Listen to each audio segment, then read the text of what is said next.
Makanya ayat-ayat mustasabihat yang dikejar oleh para praktisi untuk mengejar yadal makomnya itu adalah karena praktisi-praktisi itu kepingin ngejar laduninya, dan bahkan laduni itu bisa diisi khotamkan. Jadi saya tuh merasa terpanggil ketika saya melihat konten kreator YouTube yang berani membahas laduni seperti itu. Apakah debus seperti youtuber itu bahwa ini laduni itu seperti ini? Bukan. Untuk laduni itu bukan seperti itu, bukan debus, bukan permainan khotam, bukan.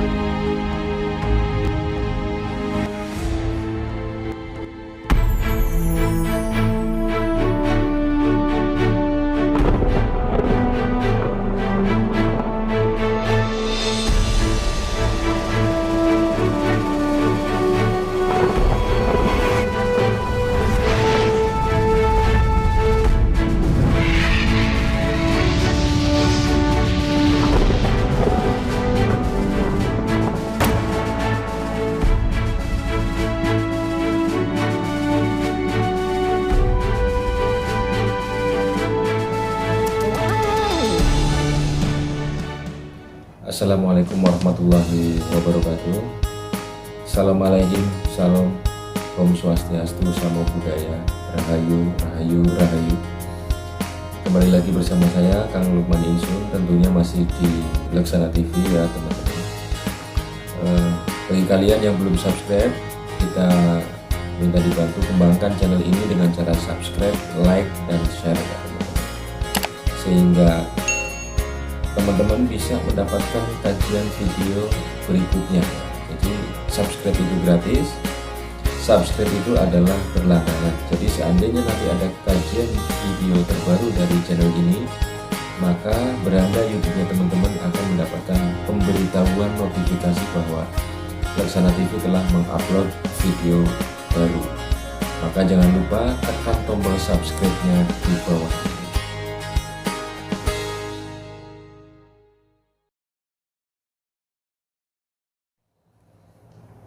Jadi pertemuan kita kali ini teman-teman akan membahas masalah pengertian ilmu laduni, pemahaman ilmu laduni, dan tarekat cara mendapatkan ilmu laduni ya teman-teman. Kenapa saya mulai merambah ke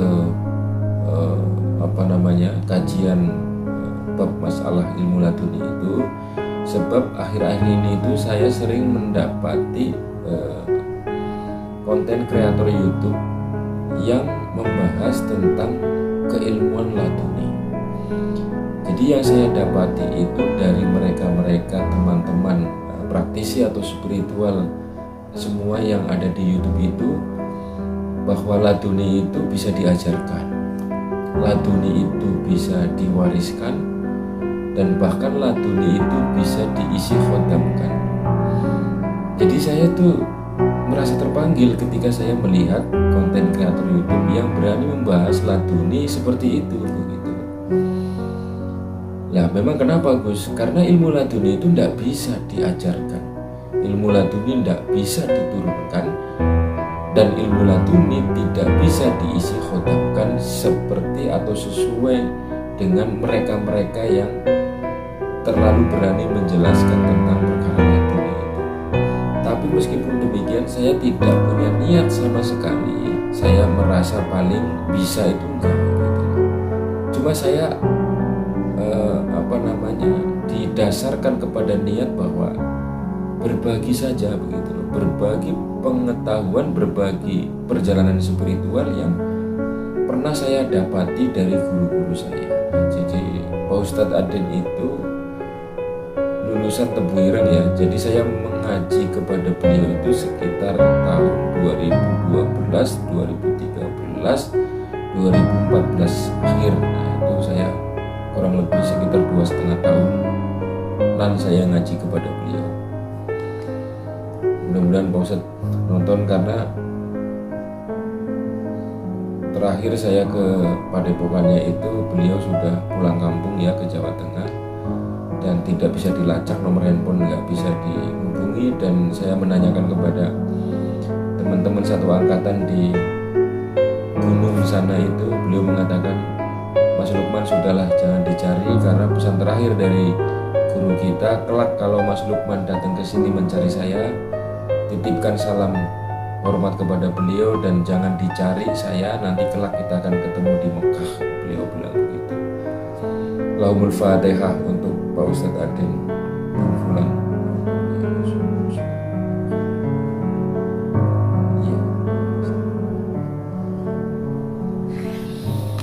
Jadi dulu saya mendapatkan pemahaman laduni itu sanadnya dari beliau ya teman-teman, bahwa laduni itu disandarkan kepada kisahnya Nabi Musa ketemu dengan Nabiullah Khidir alaihissalam. Di dalam surat Al-Kahfi sekitaran ayat 60 sampai dengan ayat 85, kurang lebih itu sekitaran ayat itu yang menceritakan rombongannya Nabi Musa itu ketemu dengan Nabiullah Khidir alaihissalam. Nah, dasar hukumnya ada di surat Al-Kahfi ayat 64 dan 65-nya, yang kurang lebih bunyinya, dia Nabi Musa berkata, itulah tempat yang kita cari. Jadi setelah rombongannya itu tersesat, kehabisan makanan, lalu kemudian kelupaan di mana tadi bekal itu jatuh, ikan itu, karena Nabi Musa dan rombongan itu sampai kepada titik pantai pertemuan antara dua arus laut yang sangat luar biasa itu, lalu kemudian bekalnya itu tertinggal di situ. Nah, di surat Al-Kahfi ayat 64 itu dikisahkan bahwa dia Nabi Musa berkata kepada rombongannya itu, itulah tempat yang kita cari, itulah tempat yang kita cari, adalah tempat di mana Nabi Musa itu merasa letih, kehilangan bekalnya gitu loh. Lalu disambung lagi di surat Al-Kahfi ayat 65 bahwa lalu mereka yang disebut di sini adalah rombongannya Nabi Musa itu bertemu dengan seorang hamba di antara hamba-hamba kami yang telah kami berikan kepadanya rahmat dari sisi kami dan yang telah kami ajarkan kepadanya ilmu dari sisi kami. Jadi setelah rombongannya Nabi Musa itu merasa letih, kehabisan makanan, lalu Nabi Musa mengatakan kepada rombongannya untuk istirahat di titik itu yang disebut Nabi Musa itu. Lalu di titik itulah rombongannya Nabi Musa ketemu dengan Nabiullah Khidir sebagai gurunya ya, sebagai gurunya Nabi Musa gitu. Disitulah dijelaskan di surat Al-Kahfi ayat 65 bahwa seseorang yang ditemui atau yang diketemukan oleh rombongannya Nabi Musa itu adalah seseorang dari golongan hamba-hamba manusia biasa seperti kita, namun dalam dirinya itu telah dikaruniai rahmat secara langsung dari sisi kami Allah, dan yang telah diajarkan kepadanya ilmu secara langsung dari sisi kami Allah. Nah, siapa hamba kami yang disebutkan di ayat 65 itu yang ketemu dengan Nabi Musa itu, yaitu adalah Nabiullah Khidir alaihissalam. Jadi penjelasan di ayat 65 itu adalah kita sadarkan kepada kalimat min ladunna ilman, yang artinya kata ladun itu berasal dari kata lada atau di sisi, dan pada kalimat min laduna ilman yang artinya itu ilmu dari sisi kami, sementara laduninya itu adalah sebutan kepada pemilik ilmu itu. Jadi kalau kita sudah menyandarkan pemahaman laduni itu di ayat 6 Al-Kahfi ayat 65 itu, bahwa ilmu itu hadir kepada hambaku yang diridhoi langsung dari sisi kami, itu laduni itu tidak bisa diajarkan gitu. Laduni tidak bisa diajarkan, laduni tidak bisa diturunkan, dan laduni tidak bisa diisi khodamkan, itu tidak bisa gitu. Jadi yang disebut laduni adalah apa? Keniscayaannya Allah yang diberikan kepada hamba yang terpilih secara langsung tanpa perantara. Itu pemahaman secara sederhana. Nah, gurunya siapa? Pertanyaannya begitu kan. Nah, gurunya ya maklumnya si manusia itu sendiri atas ridho Allah. Makanya ayat-ayat mustasabihat yang dikejar oleh para praktisi untuk mengejar yadal makomnya itu adalah karena praktisi-praktisi itu kepingin ngejar laduninya gitu. Atau dalam tafsir Supiah itu laduni adalah sebuah keniscayaan yang tidak mustahil baginya Allah atas apa-apa yang dikehendakinya oleh Allah. Jadi umumnya orang-orang yang diberi laduni itu segala ucap atau kerentak hati akan menjelma menjadi kenyataan. Kalau bahasanya si guru saya almarhum Mbah Alwi, sanadnya dari Kanjeng Sunan Gunung Jati Cirebon yang ada di Jawa sana, guru Jawa saya adalah bahwa laduni itu perwujudannya ya si pahit lidah gitu. Jadi ucapannya mandi banget itu laduni perwujudannya. Atau dalam hal ini Allah menegaskan pada surah Al-Jin. Jadi dasar hukumnya laduni ada di Al-Kahfi ayat 65. Penugasan atau penguatannya itu ada di surat Al-Jin ayat 26 dan 27 ya. Bahwa dia mengetahui yang gaib. Dia itu siapa? Allah. Gaib itu apa?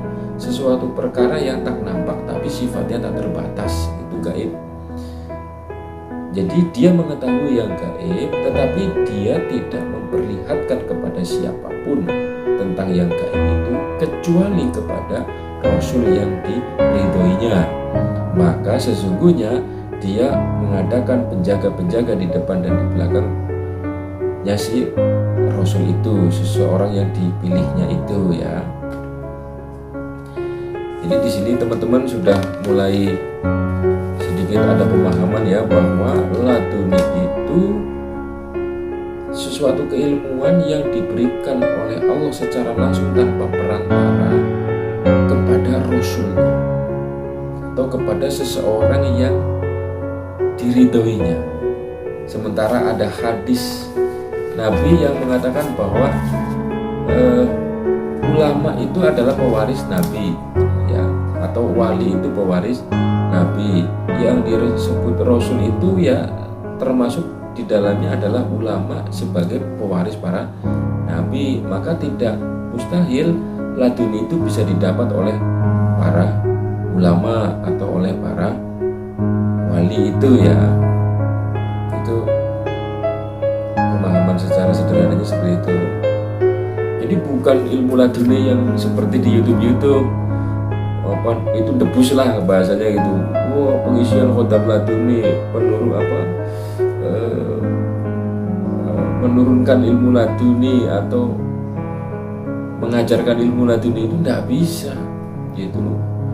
Bukan itu pemahaman laduni gitu loh yang saya dapat ya dari Pak Ustadz Muhammad Aden gitu.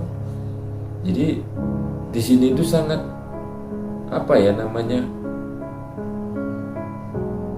butuh kehati-hatian dalam memahami suatu keilmuan, apalagi di akhirul zaman bahwa Allah mengatakan ilmu itu akan diambil. Caranya Allah mengambil ilmu ya orang-orang soleh mulai dimatikan belum pada masanya. Jadi ketika orang soleh mempunyai keilmuan itu belum bermanfaat untuk masa itu, tapi sudah diangkat oleh Allah, sudah disuruh pulang oleh Allah. Nah itu caranya Allah mengangkat keilmuan.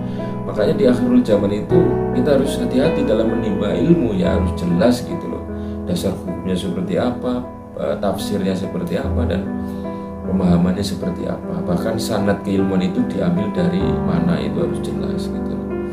Jadi hati-hatilah teman-teman untuk memahami perkara laduni itu, apalagi banyak sekali ya bukan sih praktisi, artinya oknum-oknum tertentu yang memang mengatasnamakan praktisi membuat konten tentang laduni yang sifatnya hanya ingin mendapatkan tontonan ya, mendapatkan hasil dari tontonan itu. Dan teman-teman benar-benar harus hati-hati dalam mencerna keilmuan apalagi perkara tentang laduni. Lalu pertanyaan berikutnya, Gus, apakah semua orang berhak mendapatkan laduni? Kan begitu. Kalau dasar hukumnya saja sudah jelas bahwa ilmu itu diberikan langsung oleh Allah tanpa perantara, maka setiap orang berhak mendapatkan laduni. Pertanyaannya, bagaimana cara untuk mendapatkan? Kan begitu. Seandainya memang laduni tidak bisa diajarkan, Gus, maka dulu saya dijelaskan oleh guru saya itu bahwa puncak dari tarekat manusia untuk mendapatkan laduni itu adalah manusia itu harus mampu menemukan sejatinya, rasul sejati di dalam jasadnya, sehingga tidak merasa bisa, melainkan akan tetap andap asor. Tapi andap asornya memang dia tahu, tapi pura-pura tidak tahu. Bukan andap asor yang memang tidak tahu lalu dia bilang tidak tahu. Itu bukan seperti itu yang disebut andap asor. Kan banyak orang yang merunduk atau menunduk, tapi dasarnya memang dia tidak bisa gitu, tapi dia menunduk. Nah itu bukan andap asor. Yang disebut andap asor itu adalah sebenarnya dia bisa, sebenarnya dia mampu, sebenarnya dia mengetahui, tetapi dia menunduk karena menutupi keilmuannya, bukan menunduk karena bodoh. Itu yang disebut andap asor. Puncak tarekatnya orang mendapatkan laduni itu seperti itu, mampu menemukan sejatinya, rasa sejati dalam jasadnya, sehingga tidak merasa bisa, lalu andap asor, sampai kemudian Allah ridho terhadap keilmuannya itu tarekatnya ya. Jadi pertanyaan berikutnya, bentuknya ilmu laduni itu apa? Kan gitu. Seandainya ilmu ini memang tak kasat mata, tidak bisa diajarkan, tapi diberikan langsung oleh Allah tanpa perantara, lalu bentuknya apa? Kan begitu pertanyaan berikutnya. Apakah debus seperti youtuber itu, bahwa ini laduni itu seperti ini? Bukan. Bentuk laduni itu bukan seperti itu, bukan debus, bukan permainan khodam, bukan apalagi atraksi-atraksi spiritual itu bukan seperti itu. Laduni itu enggak seperti mereka yang tayangkan di channel-channel YouTube itu, bukan seperti itu.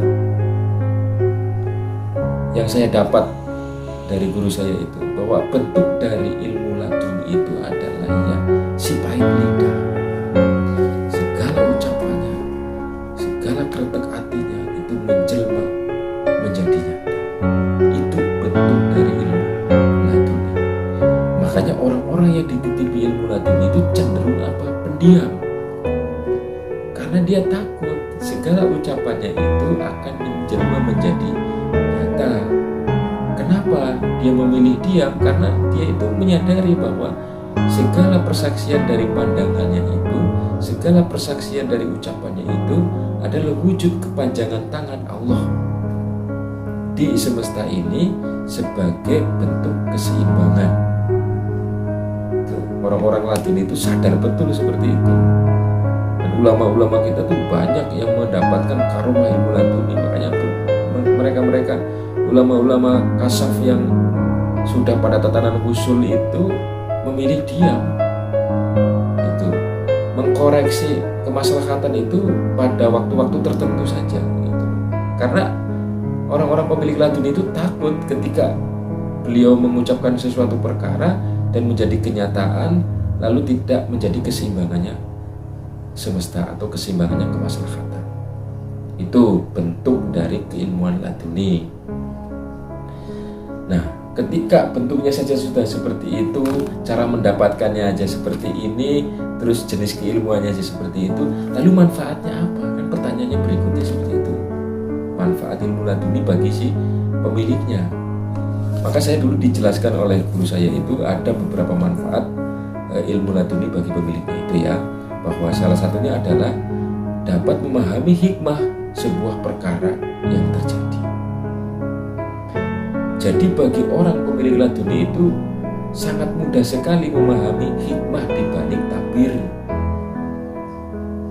Seolah-olah itu sudah ada yang menceritakan gitu secara gaib, atau bahkan bisa jadi seolah-olah sudah diperlihatkan secara gaib hikmah di balik takbir itu. Itu manfaat yang pertama. Yang kedua, manfaat yang berikutnya adalah lebih mantap dengan keimanannya. Jadi orang-orang yang memiliki laduni itu keimanannya itu tidak mudah goyah gitu, sekalipun digoda oleh setan iblis dan keturunannya gitu loh. Kenapa bisa seperti itu? Karena setiap persaksiannya, baik secara lisan, baik secara pandangan, baik secara rasanya itu benar-benar nyata gitu, benar-benar terbukti. Maka ketika sudah persaksian sampai pada tatanan wujud itu, orang-orang pemilik laduni itu akan semakin memperkokoh keimanannya kepada sang penciptanya itu. Itu manfaat yang kedua ya. Lalu manfaat yang ketiga adalah memiliki ketenangan hidup. Jadi kita sadar betul lah ya bahwa Adam itu diturunkan di dunia fana ini adalah sedang menjalani proses membina diri yang Allah kurung di dalam rasa.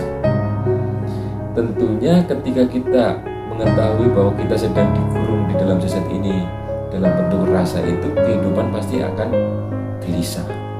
Kehidupan itu akan fluktuatif, tidak selamanya datar, tidak selamanya juga meninggi, tapi akan fluktuatif. Nah, ketika kehidupan itu fluktuatif, maka kita akan terombang-ambing oleh rasa. Nah, manfaat ilmu laduni bagi pemiliknya adalah memiliki ketenangan hidup. Sebab apa? Sebab sudah mampu menemukan sejatinya rasa sejati di dalam jasadnya, sehingga segala hajat hidupnya itu disandarkan kepada sang pencipta. Lalu manfaat yang keempat, laduni itu bagi pemiliknya adalah memiliki karomah yang tinggi. Karomah itu apa sih Gus?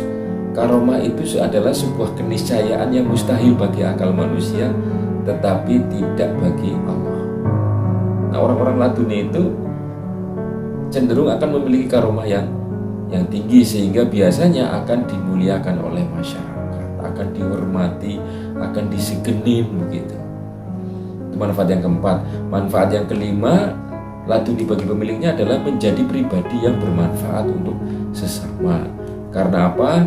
Karena sudah mendapatkan karomah yang tinggi, memiliki ketenangan hidup, lalu mampu membaca hikmah di balik tabir, maka orang-orang ini pasti akan bermanfaat di kemaslahatan. Begitu ya teman-teman.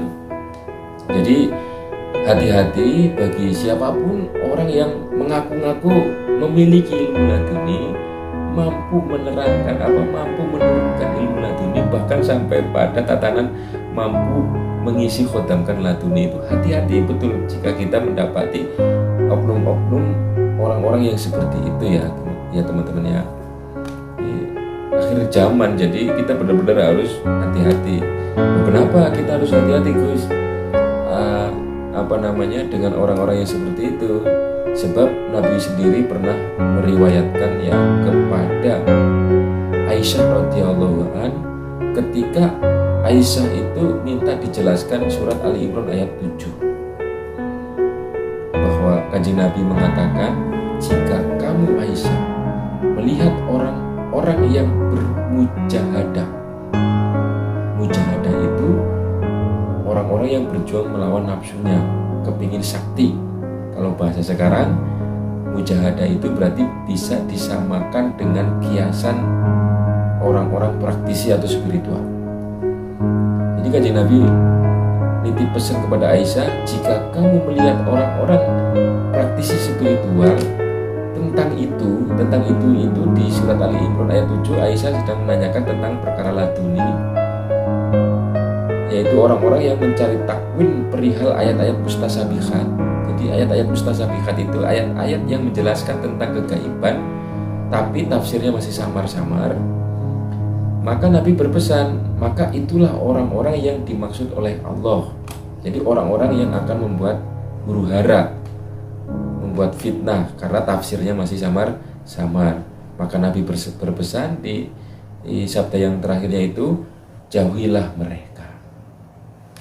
Jadi sangat hati-hati ya. Bahkan sampai Nabi sendiri berpesan kepada Siti Aisyah ya radhiyallahu anha, bahwa hati-hati dengan mereka praktisi-praktisi yang mengaku-ngaku mempunyai laduni, sehingga mereka mentakwin perihal ayat-ayat yang mustasabihat, karena sesungguhnya orang-orang itu termasuk golongan orang-orang yang disebutkan oleh Allah yang akan membuat fitnah, membuat huru-hara, maka jauhilah mereka.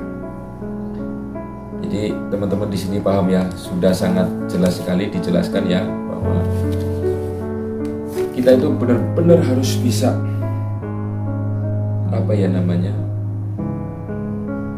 menentukan atau bisa memahami setiap keilmuan apapun yang coba teman-teman cari. Begitu. Kalaupun toh bentuk dari laduni itu adalah sepahit lidah bisa diimplementasikan ke permainan khodam, maka teman-teman harus mentelaah lebih jauh kepada praktisi-praktisi atau oknum-oknum itu yang mengaku-ngaku mampu mengisi khodam laduni itu.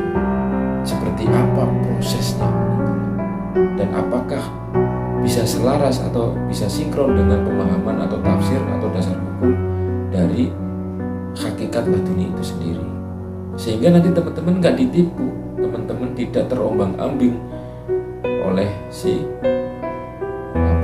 penakwinan ayat-ayat mustasabihat oleh oknum-oknum itu gitu. Kira-kira begitu ya teman-teman sederhananya ya. Jadi kajian kali ini adalah tentang itu, dan saya sendiri tidak tidak pernah merasa bahwa kita harus bisa mendapatkan ladun itu, tidak.